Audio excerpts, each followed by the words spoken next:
आप सबको गोपाल राजू का नमन। देखिए, अगर प्रभु की सेवा में जाते हैं तो बहुत सारे नियम हैं वहाँ पे, और उन नियमों का अगर हम पालन नहीं करते तब ये मान के चलिए कि सेवा पूरी नहीं हुई। और ये मैं नहीं कह रहा, ये धर्म शास्त्रों में वर्णित है चीज़। ये विशेष रूप से अगर आप जाएंगे नारद पांचरात्र में, वहाँ पे बहुत सारे नियम मिलते हैं। अगर इन नियमों का पालन करते हैं, शिवालय है, देवालय है, प्रभु का कोई भी मंदिर है ना, कोई देवी हैं, देवता हैं, अपने अपनी श्रद्धा से जहाँ भी जाते हैं, जो भी हैं, तो कुछ नियम हैं। देखिए, बड़े सरलता से मैं आपको बता देता हूँ, और फिर खुद अध्ययन मनन करिए कि इनमें से कितने नियमों का हम लोग पालन करते हैं। और फिर अगर पालन नहीं करते तो फिर हम क्यों कहते हैं कि हमें प्रभु की कृपा नहीं मिलती। देखिए, सुनिए क्या है प्रभु की सेवा के नियम। सब जानते हैं कि जूते पहन के देवालय में, मंदिर में नहीं जाना चाहिए।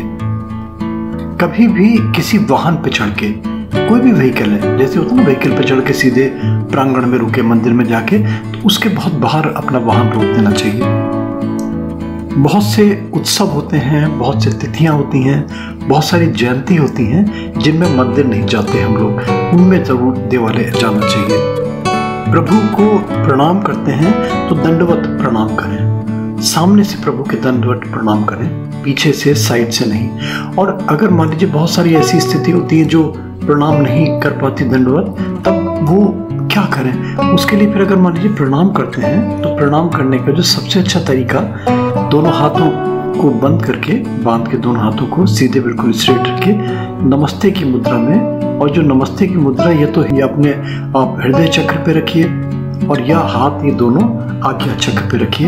एक हाथ से नहीं कभी करते, जैसे सलाम करते हैं ना, एक हाथ से नमस्ते करते हैं, ये कभी भी नहीं करना चाहिए। कुछ कभी मान लीजिए कोई खा पी रहे हैं, किसी जूठे मुंह है ना, यहाँ पे इस अवस्था में नहीं किसी देवालय में जाना चाहिए। एक हाथ से जैसे बताया कि नहीं कभी, जैसे होता है ना सलाम की स्थिति मुद्रा में प्रणाम करते हैं, ऐसा नहीं करना चाहिए। जो प्रभु का शयन काल है उसमें प्रभु की परिक्रमा नहीं करनी चाहिए।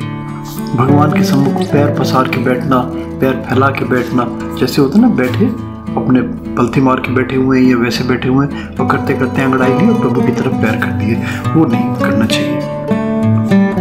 जो घुटने हैं उनको कपड़े से बांध के, कपड़े से ढक के, तब फिर पूजा के स्थल में पूजा करना चाहिए। प्रभु के सम्मुख जैसे बहुत सारे लोग पान खा लेते हैं, गुटखा खा लेते हैं, इलायची, सुपारी, कोई और सुगंधित पदार्थ, यानी कि मुंह चलाते हुए प्रभु के सामने नहीं कभी जाना चाहिए। प्रभु के सामने लेटना नहीं चाहिए, प्रभु के सामने अंगड़ाई नहीं लेनी चाहिए। प्रभु के सामने ऐसा नहीं कि आप जाके वहाँ पे गए, मंदिर में कोई जगह नहीं मिली तो आप मंदिर में जाके सो गए, ये ठीक नहीं है। और प्रभु के सामने बैठ के भोजन तो कभी भी नहीं करना चाहिए।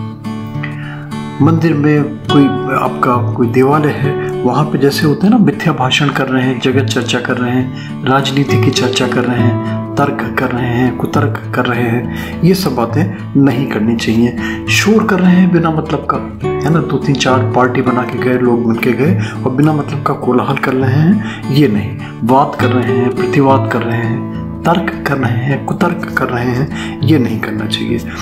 निंदा कर रहे हैं किसी की, किसी का अपमान कर रहे हैं, किसी को अपशब्द बोल रहे हैं, किसी की आलोचना कर रहे हैं, किसी को आप कटु वचन कह रहे हैं, इन सब चीज़ों को प्रभु के मंदिर में अवॉइड करना चाहिए।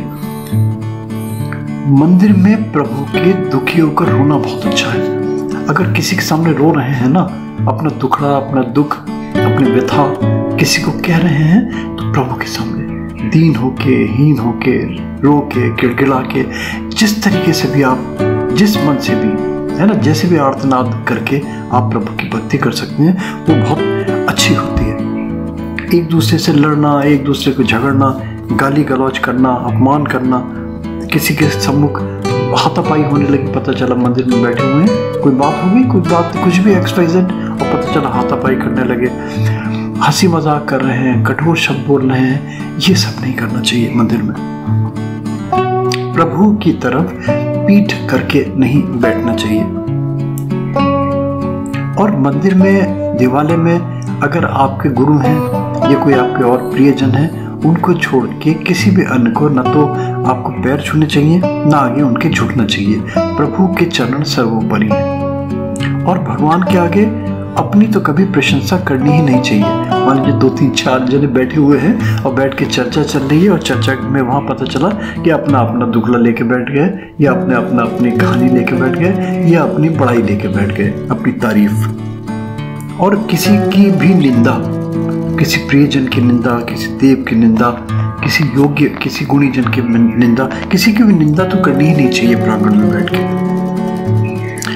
और एक बड़ा आउट ऑफ एटिकेट भी है ये कि कहीं अगर मंदिर में पूजा कर रहे हैं, पाठ कर रहे हैं, अपान वायु से बचें, ये निष्कासित नहीं करनी चाहिए।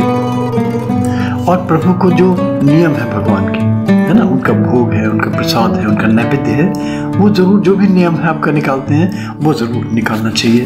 अगर मान लीजिए बहुत सारे ऐसे स्थिति होती है जैसे देवियों के मंदिर में जो गर्भगृह होते हैं, वहाँ पे बैठ के पूजा पाठ करते हैं, तो अगर वहाँ पे पूजा पाठ करते हैं तो वहाँ के जो भी नियम हैं उनका ज़रूर फॉलो करें। ये नहीं कि जीन्स पहन के आप चले गए, वहाँ जा रहे हैं तो धोती पहने। ऐसे होता है ना, गांठ वाली कोई धोती पहनी जाती है, तो वो बहुत ज़रूरी है। वहाँ पे कहते हैं कि सिला हुआ कपड़ा नहीं पहनना चाहिए, है ना, बिना सिल, जहाँ पे सिलाई करी होती है ना, तुरपाई करी होती है उसमें, वो नहीं। एक धोती साधारण सी लेके उसमें गांठ बांध ली, तब जाके अगर पूजा पाठ अनुष्ठान के दृष्टिकोण से आप कर रहे हैं। तो ये देखिए नियम थे प्रभु के सेवा के। इसको अगर अपनाते हैं, और ये देने का उद्देश्य सिर्फ ये कि हम तो जो कर चुके, जो हम कराए वो तो ठीक है, अब क्योंकि एक अवस्था में संभलना बड़ा मुश्किल हो जाता है, मगर ये अच्छे संस्कार जो हमारी आगामी जनरेशन है, जो हमारी आने वाली जनरेशन है, तो ये जो संस्कार है, ये जो नियम है, ये जो सेवा अपराध के नियम बने हैं, इनको कम से कम आगे आने वाली जनरेशन में इनमें ज़रूर स्प्रेड करना चाहिए। देने का सिर्फ ये उद्देश्य, देने का सिर्फ ये मोटिव, ताकि लोग मोटिवेट हों, बच्चे छोटे छोटे आगे चल के सीखें इन अच्छी बातों को, हमारे सनातन धर्म की बातों को। देखिए अच्छा लगता है दोस्तों तो प्लीज़ इसको लाइक करें, सब्सक्राइब करें, फॉरवर्ड करें। एक नोटिफिकेशन बेल छोटा सा आता है ना, इसमें प्लीज़ ज़रूर क्लिक कर दिया करें, इससे आपको हमारे रेगुलर अपडेट्स मिलने लगेंगे।